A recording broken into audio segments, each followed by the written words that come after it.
Sayyidina Muhammadin wa ala alihi wa sahbihi ajma'in. Alhamdulillah, bagaimana dirahmati Allah Subhanahu wa taala, kita mengambil kesempatan ini untuk kita memanjatkan kesyukuran kepada Allah Subhanahu wa taala pada hari yang barakah ini, pada hari Jumaat, yang mana doa ini dimakbulkan oleh Allah Subhanahu wa taala. Hari yang diberkati oleh Allah, yang disebutkan oleh Nabi sallallahu alaihi wasallam sebagai Sayyidul Ayyam, iaitu penghulu bagi hari dalam minggu. Kita berada dalam masjid dengan kita melaksanakan niat i'tikaf, dan kita berdoa kepada Allah Subhanahu wa taala pada hari yang bahagia ini, pada masa yang diberkati. Kita berdoa agar Allah Subhanahu wa taala mengampunkan segala dosa dan mengabulkan segala hajat, dan menjadikan kita di antara hamba-hamba yang bertakwa, di antara mereka-mereka yang melaksanakan apa yang diperintahkan oleh Allah Subhanahu wa taala dan meninggalkan apa yang dilarang oleh Allah Subhanahu wa taala. Kita berdoa agar Allah sentiasa menghidupkan hati-hati kita dengan cinta kepada Allah dan Rasulnya. Mudah-mudahan kita digolongkan oleh Allah Subhanahu wa taala di kalangan kaum salihin, di antara mereka-mereka yang dekat kepada Allah, di antara mereka-mereka yang sentiasa mengingati Allah Subhanahu wa taala pada tiap-tiap masa dan keadaan. Kita berdoa agar Allah Subhanahu wa taala memberikan kepada kita afiat, kebaikan dalam setiap perkara, memberikan kepada kita kesihatan zahir dan kesihatan rohani, dan mudah-mudahan Allah membukakan bagi kita pintu kefahaman dalam agama dan menjadikan kita di kalangan para ulama al-amilin wal awliya as-salihin. Dan kita berdoa agar Allah matikan kita dalam husnul khatimah dan mengumpulkan kita bersama Nabi kita sallallahu alaihi wasallam pada hari kiamat nanti. Amin ya rabbal alamin. Jadi insya-Allah kita akan meneruskan daripada pengajian kitab Ihya Ulumuddin karangan Al-Imam Al-Ghazali.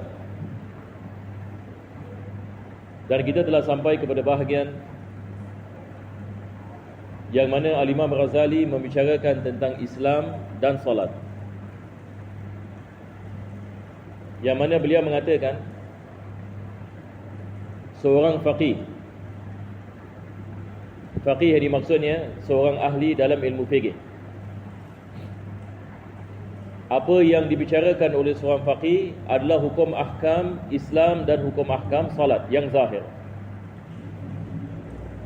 Semalam kita memberikan misal tentang mengucapkan kalimah syahadah. Apabila seorang mengucapkan kalimah syahadah, kita menghukumkan dia telah masuk Islam. Dan kita tidak mengetahui isi kandungan hatinya, sama ada dia ikhlas ke tidak ikhlas, sama ada dia betul-betul beriman ke tidak betul-betul beriman. Jadi Al-Imam Ghazali mengatakan seorang faqih hanya lihat kepada zahir. Selepas itu dia membicarakan tentang solat. Seorang faqih dia hanya membicarakan hukum ahkam zahir solat. Ini yang kita belajar dalam ilmu fiqh. Dalam ilmu fiqh kita belajar rukun-rukun salat. Kita belajar tentang syarat-syarat sahnya salat. Kita belajar tentang perkara-perkara yang membatalkan salat. Tetapi ilmu fiqh dia tidak membicarakan tentang khusyuk dan khudu'. Ilmu fiqh tidak membicarakan tentang mengingati Allah Subhanahu wa taala dengan khusyuk ataupun yakni mempunyai ikhlas dalam ibadah. Ilmu fiqh mengajarkan kepada kita apakah rukun-rukunnya dan apakah syarat-syaratnya dan apakah perkara-perkara yang membatalkannya. Jadi di sini Al-Imam Ghazali dia sedang membezakan ilmu fiqh yang membicarakan tentang zahir hukum ahkam dan ilmu yang membicarakan tentang hal keadaan hati. Dia tidak sama. Jadi tugas seorang faqih adalah menerangkan tentang zahir ini hukum ahkam. Jadi di sini kita telah sampai pada pengajian kita yang lepas. Seterusnya beliau mengatakan, fa ammal khusyu' wa ihdarul qalbi alladhi huwa 'amalul akhirati wa bihi yanfa'ul 'amalu dhahiru la yata'arradu lahul faqih. Yani beliau mengatakan adapun yang khusyuk dan menghadirkan hati, maka itu adalah perkara yang memberikan manfaat kepada seorang muslim di akhirat. Akan tetapi dia tidak ada berkaitan dengan ilmu fikih. Jadi kita lihat ini berkenaan dengan khusyuk dan khudu' dan ikhlas. Kalau kita menanyakan ini apakah jenis ilmu yang membicarakan tentang perkara ini, kita akan mendapati ini adalah ilmu tazkiyah ataupun ilmu tasawuf. Selepas itu beliau mengatakan, walau ta'arrada lahu lakana kharijan an fannihi. Kalau sekiranya seorang faqih membicarakan tentang khusyuk dan khudu' dan ikhlas, maka dia sedang membicarakan sesuatu yang keluar daripada ilmu fikih, daerah fikih. Wa amma zakah. Sekarang Imam Ghazali membicarakan tentang zakat pula. Beliau mengatakan, wa amma zakatu falil faqih yanzuru ila ma yaqta'u bihi mutalabata sultan, hatta innahu idam tana'a an ada'iha fa akhadaha sultanu qahran hukima bi annahu bari'at zimmatuhu. Manakala hukum ahkam zakat sama juga, faqih lihat kepada zahir hukum ahkam dan dia menghukumkan kalau sekiranya seseorang itu tidak mengeluarkan zakat, yang mana syarat-syarat kewajipan itu wujud, maka dibolehkan bagi sultan untuk mengambil zakat daripada orang ini secara paksa, kalau sekiranya dia tidak mahu mengeluarkannya. Jadi seorang faqih yang dilihat ini kepada syarat-syarat dan rukun-rukun. Kita dalam bab zakat sebagai misal, kita belajar tentang nisab dengan haul. Apabila kita ada wang sampai kepada nisab dan berlalu satu haul, maka diwajibkan zakat. Jadi seorang faqih membicarakan tentang syarat-syarat ini. Tetapi kalau satu orang nak lari daripada zakat, apa dia buat? Dia boleh buat ini hilah. Sebelum ini masuk haul, dia mengatakan kepada kawannya, aku berikan kepada engkau hartaku. Tapi sebelum itu dia dah bising dengan kawan dia, tapi nak kasih aku balik Jadi dia berikan kepada kawannya, aku berikan kepada engkau harta ini. Misalnya dari $10,000, dia tak nak keluar zakat. Apa dia buat? Dia berikan kepada kawannya $10,000. Tapi lepas tu dah habis haul, kawannya nak kasih dia balik. Sekarang kau kasih aku balik. Kawan dia mengatakan, aku kasihkan kepada kau $10,000. Jadi maksudnya bila dia memberikan kepada kawan yang $10,000, sekarang $10,000 itu bukan miliknya. Sebab zakat ini syaratnya mesti ada milik. Jadi kalau duit tersebut ini keluar daripada milik, tidak diwajibkan zakat. Tapi orang yang melakukan perkara ini, dia menyangkakan Allah tak tahu. Ini ulama kita mengatakan nak tipu Tuhan, mikis. Dia nak lari daripada zakat, dia melakukan hilah. Itu sebab Imam Al-Haddad ini dia mengatakan ini adalah ilmu yang memudaratkan. Sebab ada ilmu yang memudaratkan manusia, tapi pada zahirnya ilmu yang baik. Ilmu yang memudaratkan adalah ilmu yang menjadi sebab seorang menjadi fasik. Dia belajar ilmu fikih untuk nak lari daripada bayar zakat. Apa tak? Dia belajar yang ni bab ini pernikahan supaya dia nak mencari jalan bagaimana ini dia nak melakukan yakni penzinaan dan sebagainya. Begitu juga dalam bab riba kita dah hilah. Jadi itu sebab yakni ulama kita selalu mengatakan mempelajari ilmu fikih ini mesti ada ketakwaan kepada Allah Subhanahu Wa Taala. Kalau tak, dia boleh bawa seseorang kepada kefasikan kalau dia tidak ada iman dan takwa. Itu sebab Imam Malik ini mengatakan, man tafaqqaha, barang siapa mempelajari ilmu fikih, wa ma tasawwafa, tetapi dia tidak mempelajari ilmu tasawuf, apa jadi? Dia mengatakan faqad tafassaqa, orang ini telah menjadi fasik. Kalau dia belajar hukum ahkam tetapi tidak ada takwa. Itu sebab kita lihat dalam Al-Quran perkara yang pertama sekali Allah sebut takwa. Alif Lam Mim, dzalikal kitabul la raiba fi hudalil muttaqin. Al-Quran hidayah bagi siapa? Hidayah bagi orang yang ada takwa. Sebab kalau tidak ada takwa, ilmu kita tidak manfaat. Dia boleh bawa kita ini kepada laut, kepada jalan yang lain. Jadi kita lihat ini Al-Quran, pertama sekali ayat-ayat Al-Quran membicarakan tentang hidayah bagi muttaqin. Kita tiap-tiap bagi Jumaat yang rukun khutbah, al-wasiyatu bittaqwa. Tak sah Jumaat kalau tidak ada wasiat dalam takwa dalam mazhab Syafi'i. Dan ketakwaan ini adalah perkara yang sangat ditekankan di dalam Islam. Mudah-mudahan Allah menghidupkan hati-hati kita dengan ketakwaan. Itu sebab ada sahabat datang kepada Nabi sallallahu alaihi wasallam mengatakan, "Ya Rasulullah, berikan aku nasihat. Nasihat ini yang terakhir." Sebab Nabi sallallahu alaihi wasallam pada ketika itu, pada akhir ini hayatnya, sahabat menanyakan kepada Nabi sallallahu alaihi wasallam, "Ya Rasulullah, ausini." Berikan aku ini wasiat, nasihat. Nabi mengatakan apa? Ittaqillaha haitsu ma kunta. Yani bertakwalah kamu kepada Allah di mana saja kamu berada. Ini adalah daripada nasihat Nabi sallallahu alaihi wasallam. Al-Imam Razali dalam kitab Bidayatul Hidayah daripada awal sampai habis membahaskan takwa.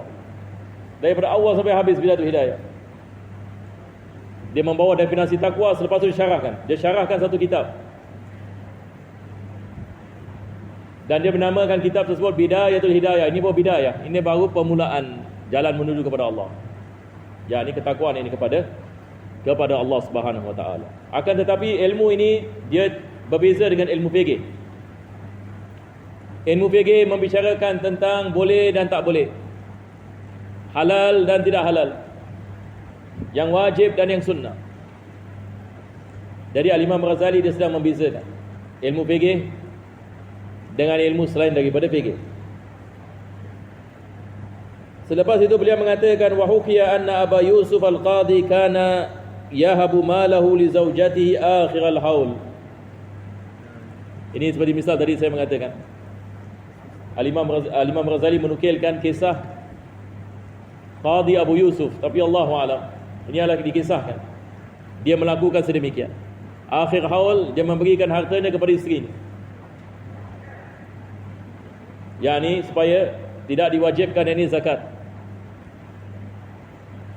Fayastauhibu malaha isqatan lizakat. Jadi apabila habis ini haul, isteri pula berikan kepada suami.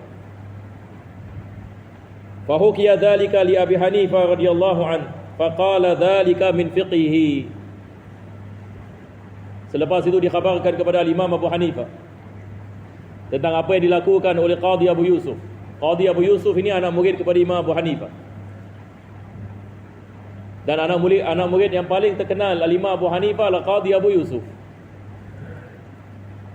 Sampai hari ini kalau dalam mazhab Hanafi,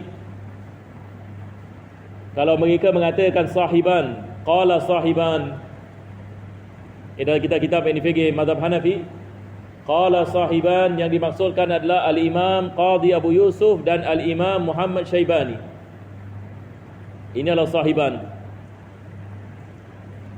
Jadi Al-Imam Abu Hanifah setelah dia meninggal dunia, yang mengembangkan mazhab Hanafi adalah Qadhi Abu Yusuf. Kenapa? Sebab beliau adalah Qadil Qudah. Zaman dahulu kita ada title ini, Qadil Qudah. Zaman sekarang tak ada. Zaman dahulu kita mengatakan ulama yang paling tinggi dalam khilafah, dia dikenali sebagai Qadil Qudah. Yang ini maksudnya qadi atas semua qadi. Dan dia adalah penasihat bagi khalifah. Jadi Al-Imam Al-Qadhi yani Abu Yusuf ini dia adalah penasihat bagi Khalifah Harun Ar-Rasyid. Kalau kita baca sejarah yang ini, kerajaan Abbasiyah, Khalifah ini yang terkenal di kalangan mereka adalah Harun Ar-Rasyid. Sebab pada zamannya Islam menjadi gemilang. Dia mengasaskan Baitul Hikmah di Baghdad. Itu kisah. Wa sadaqa fa inna dhalika min fiqhid dunya. Al-Imam Ghazali mengatakan betul apa yang dikatakan oleh Al-Imam Abu Hanifah. Sebab Al-Imam Abu Hanifah mengatakan zalika min fiqhi. Itu daripada fikih ni. Yang dimaksudkan Imam Ghazali mengatakan ini adalah fikih yang bersangkut paut dengan keduniaan. Walakin madarratuha fil akhirati a'zam min kulli jinayah. Tetapi kemudaratannya adalah berlaku pada hari akhirat.